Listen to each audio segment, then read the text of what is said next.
Senior صحافی اور تجزیہ کار جاوید چودھری کے مطابق ہم بائبل پڑھیں، قرآن مجید اور احادیث کا مطالعہ کریں یا پھر اینتھروپالوجی کی ریسرچ دیکھیں تو ہمیں محسوس ہوگا یہ سب چند نقطوں پر متفق ہیں۔ مثلاً حضرت آدم اور بی بی حوا دونوں کا تعلق مڈل ایسٹ سے تھا اور یہ خلیج فارس کے دائیں بائیں رہتے تھے۔ سائنس اور بائبل گارڈن آف ایڈن کا مقام بصرہ سے 130 کلومیٹر کے فاصلے پر موجود القرہ ٹاؤن بتاتی ہے۔ یہ مقام اب سمندر میں زیر آب ہے۔ اسلامی روایات مزدلفہ کو حضرت آدم اور حضرت حوا کا مقام اتصال قرار دیتی ہے۔ حابیل اور قابیل کا واقعہ شام میں پیش آیا تھا۔ آپ یہ جان کر شاید حیران ہو، شیطان بھی عراق میں اترا تھا۔ اربیل میں اس کا باقاعدہ ٹیمپل اور اس کے ماننے والے موجود ہیں۔ یہ جازیدی کہلاتے ہیں۔ ان کی آبادی 7 سے 15 لاکھ کے درمیان ہے اور یہ شیطان کی عبادت کرتے ہیں۔ ان کے عقائد کے مطابق اللہ تعالیٰ نے آدم اور حوا کو پیدا کیا اور پھر ابلیس کو انہیں سجدہ کرنے کا حکم دیا۔ ابلیس نے انکار کر دیا۔ یہ لوگ یہاں تک بائبل اور قرآن مجید کے دعووں کو تسلیم کرتے ہیں، لیکن یہ اس کے بعد ایک نئی کہانی سناتے ہیں۔ ان کے باقول اللہ تعالیٰ نے جب ابلیس سے انکار کی وجہ پوچھی تو شیطان نے کہا، میں نے ہمیشہ آپ کو سجدہ کیا، میں کسی غیر اللہ کے سامنے کیسے جھک سکتا ہوں؟ یہ شرک ہے اور میں اس کے لیے تیار نہیں ہوں۔ جزیدیوں کے باقول اللہ تعالیٰ نے اس کا یہ جواز قبول کر لیا اور اسے شاباش دی اور بعد ازاں آدم اور حوا کو جنت سے نکال دیا۔ یہ جملے نکلے تو شیطان نے اللہ سے عرض کیا، آپ مجھے بھی ان کے ساتھ جانے دیں تاکہ میں ان پر نظر رکھ سکوں۔ اللہ نے یہ درخواست قبول کر لی اور یوں یہ بھی اربیل کے علاقے میں بنی آدم کے قریب آباد ہو گئے۔ جزیدی شیطان کو اپنا امام مانتے ہیں۔ ان لوگوں کا سب سے بڑا ٹیمپل اربیل سے 2 گھنٹے کی ڈرائیو پر واقع ہے۔ جزیدی دنیا میں شیطان کا وید معلوم پجاری اور یہ ٹیمپل وید عبادت گاہ ہے۔ یہ ثابت کرتا ہے یہ واقعہ آج کے عراق میں وقوع پذیر ہوا تھا۔ سویلائزیشن کا ماہرین اربیل شہر کو دنیا کا قدیم شہر قرار دیتے ہیں۔ ان کے باقول انسان نے کھیتی باڑی بھی یہاں شروع کی اور پہیا اور کپڑا بھی یہیں ایجاد کیا۔ حضرت نوح کا تعلق بھی عراق میسوپوٹیمیا کے اسی علاقے سے تھا۔ یہ بنیادی طور پر 2 دریاؤں دجلہ اور فرات کا درمیانی علاقہ تھا اور یہ میسوپوٹیمیا کہلاتا تھا۔ میسوپوٹیمیا کا مطلب 2 دریاؤں کی درمیانی جگہ ہوتا ہے۔ آج کے ترکی، شام اور عراق کے بڑے علاقے میسوپوٹیمیا میں شامل تھے۔ طوفان نوح کے بعد یہاں خلیج فارس بن گیا اور یہ علاقے پانی کی وجہ سے مختلف ملکوں اور خطوں میں تقسیم ہو گئے۔ انسانوں کی آبادیاں پھیلتی رہیں، قبیلے قبیلوں سے لڑتے رہے، لوگ میسوپوٹیمیا سے باہر نکلتے رہے، آباد ہوتے رہے اور ملک بنتے ٹوٹتے اور پھر بنتے رہے اور یوں وقت کا پہیہ آگے بڑھتا رہا۔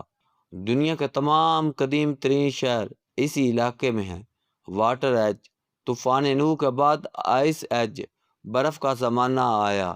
اس زمانے میں گہرے بادلوں نے سورج کو ڈھانپ لیا تھا، جس کے نتیجے میں پوری زمین جم گئی تھی، حتیٰ کہ سمندر بھی ٹھوس ہو گیا۔ اس زمانے میں گوشت انسانوں کی واحد خوراک تھا۔ اس دور میں انسانوں کا ایک گروہ رینڈیئرز کا پیچھا کرتے ہوئے سنٹرل ایشیا اور پھر آج کے روس اور وہاں سے الاسکا اور الاسکا سے آج کے امریکہ پہنچ گیا۔ یورپ میں بھی یہی لوگ آباد ہوئے تھے۔ دوسرا گروہ گرم زمینوں کی تلاش میں برصغیر اور مشرق بعید پہنچ گیا اور تیسرا گروہ افریقہ آباد ہو گیا۔ یہ تینوں گروہ بعد ازاں ایک دوسرے اور تیسرے سے ملتے رہے اور یوں انسانوں کی مختلف قسمیں، گروہ اور قومیتیں بنتی چلی گئیں۔ آپ یہ جان کر حیران ہوں گے، یہ سارا کھیل 10-12 ہزار سال سے زیادہ نہیں۔ یہودی اس کا دورانیہ 6000 سال بتاتے ہیں۔ ہمیں آج انسانوں کو جو ڈھانچے 10,000 سال پرانے ملتے ہیں وہ قدیم انسانوں کے ہیں۔ وہ آدمی حضرت آدم کی اولاد نہیں تھے، وہ ہم سے پہلے اس زمین پر آباد تھے اور بقول ڈارون وہ ارتقاء کے عمل سے گزر کر بندر اور بنمان سے انسان بنے تھے۔ ہم آدمی ان کا پرومیکس ورژن ہیں۔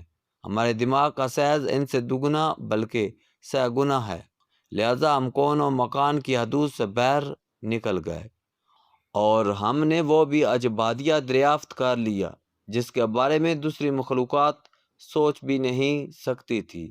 میں اپنے موضوع کی طرف واپس آتا ہوں۔ یہ سلسلہ حابیل اور قابیل کی لڑائی سے شروع ہوا تھا۔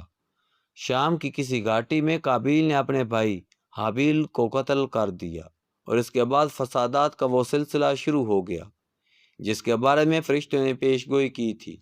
یہ زمین پر فساد پھیلائے اور خون خرابہ کرے گا۔ آپ اگر تاریخ کا مطالعہ کریں تو آپ 4 نتائج پر پہنچیں گے۔ اول، تمام آسمانی مذاہب مڈل ایسٹ میں اترے۔ دوم، حابیل قابیل سے لے کر دوسری عالمی جنگ تک دنیا کی تمام بڑی جنگیں مڈل ایسٹ سے شروع ہوئیں یا یہاں پہنچ کر ختم ہوئیں۔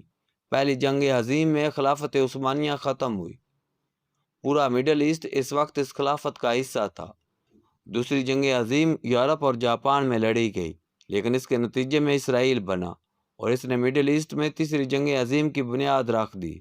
منگول بھی مڈل ایسٹ پر حملہ آور ہوتے رہے، اور امیر تیمور بھی اس کی اینٹ سے اینٹ بجاتا رہا، اور سوم، دنیا کی زیادہ تر معدنیاتی دولت مڈل ایسٹ میں چھپی ہے، اور دنیا اس دولت کا بغیر آگے نہیں بڑھ سکتی۔ اور چوتھی، آپ مشرق وسطیٰ سے مغرب کی طرف سفر کریں یا شمال سے جنوب کی طرف آئیں، آپ کو بہرحال مڈل ایسٹ میں رکنا پڑتا ہے۔ یہ دنیا کا سینٹرل پوائنٹ ہے۔ دنیا میں تیل اور گیس کے سب سے بڑے ذخائر بھی مڈل ایسٹ میں ہیں۔ دنیا کے 3 بڑے مذاہب عیسائیت، اسلام اور یہودیت بھی مڈل ایسٹ سے شروع ہوئی، اور دونوں قبلے بھی اسی علاقے میں ہیں، لہذا یہ خطہ خیر، شر اور خوشحالی تینوں کا مرکز ہے۔ یہ سویلائزیشن کی یونیورسٹی بھی ہے۔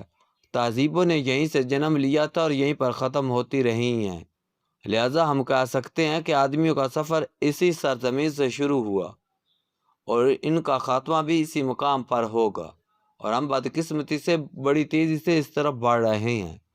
ہم اب آتے ہیں موجودہ لڑائی کی طرف۔ انسان نے دوسری جنگ عظیم میں ایٹم بم ایجاد کر لیا۔ یہ اب تک کی تاریخ کا تباہی کا سب سے بڑا سورس تھا۔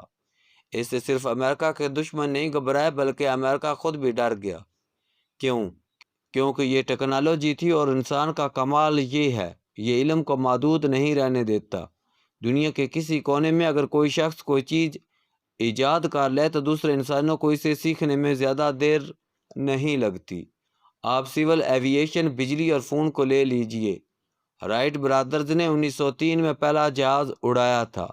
یہ بامشکل 8 سے 10 فٹ اونچا جا سکا، اور اس نے صرف 12 سیکنڈ پر پرواز کی۔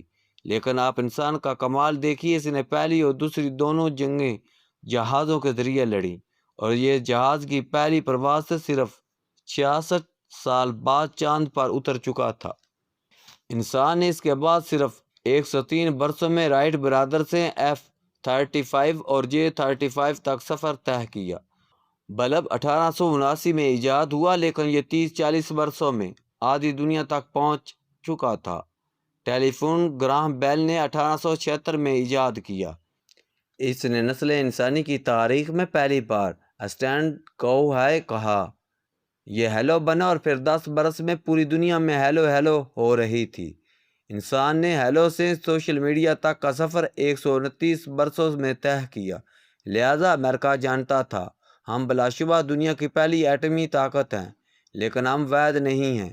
ہم زیادہ دنوں تک اس میدان میں اکیلے نہیں رہیں گے، اور اگر ٹیکنالوجی ایک بار نکل گئی تو تیسری جنگ دنیا کی آخری جنگ ہوگی۔ امریکہ یہ بھی جانتا تھا اگلا دور جغرافیہ کا نہیں، معیشت کا ہوگا، اور کرۂ ارض پر صرف وہ قوم حکومت کرے گی جس کے ہاتھ میں دولت کی لگام ہوگی۔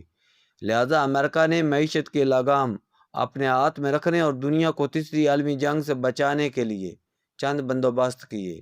اس نے نیو یارک میں اقوام متحدہ بنائی تاکہ دنیا کے تمام تنازع امریکہ میں حل کیا جائیں۔ اس نے ورلڈ بینک اور IMF بنایا تاکہ دنیا کی معیشت کو کنٹرول کیا جا سکے۔ اس نے عالمی تجارت کو قابو میں رکھنے کے لیے ورلڈ ٹریڈ آرگنائزیشن بنائی۔ عالمی صحت کو اپنی نظروں میں رکھنے کے لیے ورلڈ ہیلتھ آرگنائزیشن بنائی، پوری دنیا کو ڈنڈا دکھانے کے لیے نیٹو بنائی، اور پوری دنیا کو اپنی مٹھی میں رکھنے کے لیے ڈالر کو وید انٹرنیشنل کرنسی بنایا، اور یوں تمام طاقتیں امریکہ کے ہاتھ میں آ گئیں اور امریکہ دنیا کی وید سپر پاور بن گیا۔ یہ کھیل ٹھیک چل رہا تھا، لیکن پھر 2000 میں ایک نیا کھلاڑی سامنے آیا اور اس نے امریکہ کو ہلا کر رکھ دیا۔